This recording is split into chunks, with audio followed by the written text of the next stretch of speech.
بسم اللہ الرحمن الرحیم۔ السلام علیکم۔ پوچھے گئے چند سوالات کو آج میں یہاں بیان کر رہا ہوں۔ ایک بھائی نے یہ پوچھا کہ ہم نے تبادلہ کیا ہوا ہے کسی دوسرے کے ساتھ، اور وہ بھی 40-50 سال پہلے، لیکن اس کا انتقال درج نہیں ہوا، قبضے ہم نے منتقل کیے ہوئے ہیں البتہ۔ اب کوئی اور میرے اس قبضے کے اندر مداخلت کر رہا ہے تو میں کیا کارروائی کر سکتا ہوں؟ اور دوسرا، اسے میں اب اپنے نام کیسے کرا سکتا ہوں، کیونکہ اکثر وارثان وہ تو اب دوسرے ممالک میں ہیں۔ تو جناب بات یہ ہے کہ آپ نے جس ناجائز قابض کے خلاف کارروائی کرنی ہے، آپ جب بھی کسی بھی فورم کا رخ کریں گے آپ نے ملکیت کا ثبوت دینا ہے ادھر۔ ابھی تو آپ خود مالک نہیں ہیں، جہاں آپ کا قبضہ ہے آپ کے پاس ملکیت ثابت کرنے کے لیے کچھ ہے نہیں ہے، کیونکہ جدھر آپ کی ملکیت ہے ادھر آپ کا قبضہ نہیں ہے، جدھر قبضہ ہے ادھر ملکیت نہیں ہے۔ تو سب سے پہلے تو آپ اپنے جو تبادلہ آپ نے کیا ہے اس کو لیگلائز کروائیں، اپنا پراپر انتقال درج کروائیں۔ اب یہ بات کہ وہ لوگ ادھر نہیں ہیں کہ جن کے ناموں پہ اب زمین وہ منتقل ہو چکی ہے، کیونکہ 40-50 سال پہلے ہوا، اب تو اوریجنل مالک مر گئے ہوں گے، ان کے وارث ظاہر آ چکے ہیں، یہی بات آپ نے بیان بھی کی۔ تو اب یہ ہے کہ آپ کو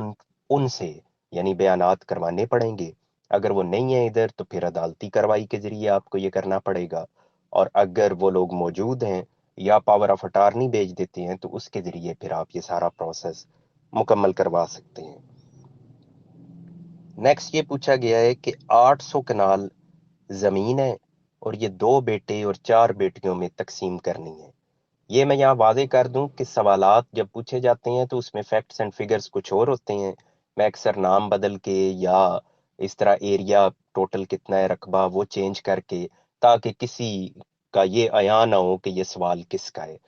تو اب یہ 800 کنال اور 2 بیٹے 4 بیٹیاں، اصل میں یہاں اصول بیان کرنا چاہ رہا ہوں، وہ یہ ہے کہ جب آپ نے تعین کرنا ہوتا ہے شیئرز کا تو یہ ذہن میں رکھیں کہ بیٹی یعنی لڑکی کا ایک حصہ، لڑکے کے 2 حصے۔ اب یہاں 2 بیٹے ہیں تو ان کے بن گئے ٹوٹل 4 حصے، 4 بیٹیاں ہیں تو ان کے بھی بن گئے 4 حصے، ٹوٹل بن گئے 8 حصے۔ 800 کنال زمین ہے، اس کا مطلب ہے ایک حصے میں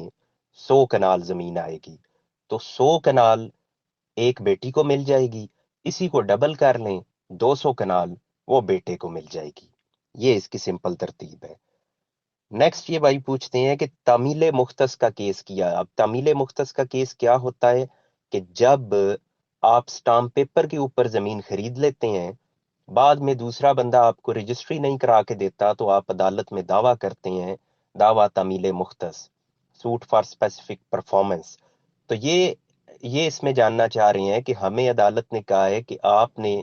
10 لاکھ روپیہ دیا ہوا ہے، ریمیننگ آپ کا 20 لاکھ ہے، آپ کیس عدالت میں لے کے آئے ہیں تو یہ 20 لاکھ آپ عدالت میں جمع کروائیں۔ تو اس میں یہ واضح کر دوں کہ اس میں قانون یہ ہے کہ جب آپ عدالت میں گئے آپ کہتے ہیں میں تو خریدنا چاہ رہا ہوں، 10 لاکھ دی ہوئی ہے، میری طرف سے دیر نہیں ہے، یہ بیچنے والا دیر کر رہا ہے، تو میں تو لینے پہ تیار ہوں، تو عدالت کہتی ہے ٹھیک ہے، پھر آپ نے جو 20 لاکھ باقی دینا ہے وہ جمع کروائیں، اور جب فیصلہ ہوگا تو پھر یہ 20 لاکھ اس کو دے دیا جائے گا جو بیچنے والا ہے۔ اب اس میں اصل میں عدالت نے نیک نیتی چیک کرنی ہوتی ہے کہ جو بندہ عدالت میں آیا ہے کیا واقعی وہ خریدنا چاہ رہا ہے، کہیں ایسا تو نہیں کہ ادھر ٹرائل چلتا رہے بعد میں کہ نہیں میں نہیں لے رہا یہ۔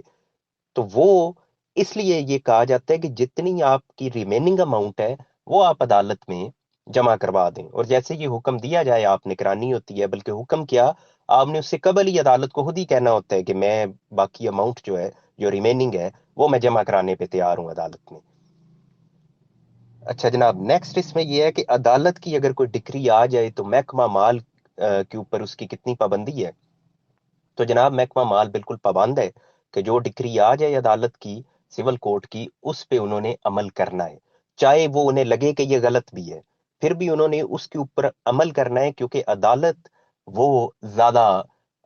پاورفل ہے، اس کا حکم وہ ماننا ان کی پابندی ہے۔ اب اگر کوئی یہ کہتا ہے کہ یہ غلط ہے تو وہ پھر اپیل کرے گا، وہ فورمز موجود ہیں، لیکن اگر کوئی یہ کہ عدالت نے غلط فیصلہ کر دیا، اب محکمہ مال والے اس پہ عمل نہیں کریں گے، تو ایسا نہیں ہے، وہ عمل کرنے کی پابند ہیں۔ یہ الگ بات ہے کہ محکمہ مال والوں کو کسی کی پرواہ نہیں ہے، ویسے وہ مانتے ہیں، وہ محکمہ مال یعنی وہ صرف مال کی مانتے ہیں، مال مینس پیسہ، پیسے کی وہ مانتے ہیں، باقی وہ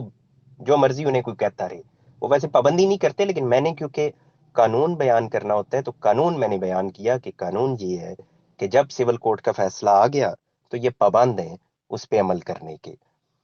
آگے یہ بھائی ایک پوچھتے ہیں کہ اپنی اولاد کو وراثت کروانے کی کیا فیس ہوگی؟ اب انہیں تھوڑا سا میں وضاحت بھی کر دوں کہ وراثت نہیں کروائی جاتی، وراثت تو آٹومیٹک ہے، جب کوئی ڈیتھ ہو جاتی ہے کسی کی تو آٹومیٹک اس کی اولاد کو انتقال وراثت درج ہو جاتا ہے، اس کی تو کوئی فیس بھی نہیں ہے، معمولی سی اس کے چارجز ہیں جو سرکاری چارجز ہیں، میں ان کی بات کر رہا ہوں۔ ویسے آپ وراثت کا انتقال کرانے جائیں تو جب تک آپ خدمت نہیں کرتے تو آپ کا انتقال نہیں درج ہوتا۔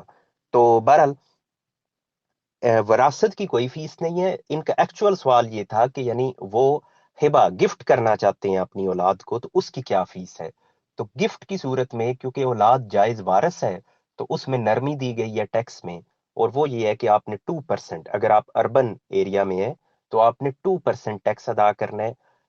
2% کس کا؟ زمین کی مالیت کا، جو بھی مالیت بنتی ہے اس کا 2% آپ ٹیکس دیں گے، اور آپ کا یہ ہبہ یا تملیک آپ جو بھی کرانا چاہ رہے ہیں وہ آپ کا ہو جائے گا، اور اگر کوئی جائز وارث نہ ہو تو دین وہ 4% ہے۔ تو یہ چند سوالات تھے جن کا میں نے یہاں جواب شیئر کیے،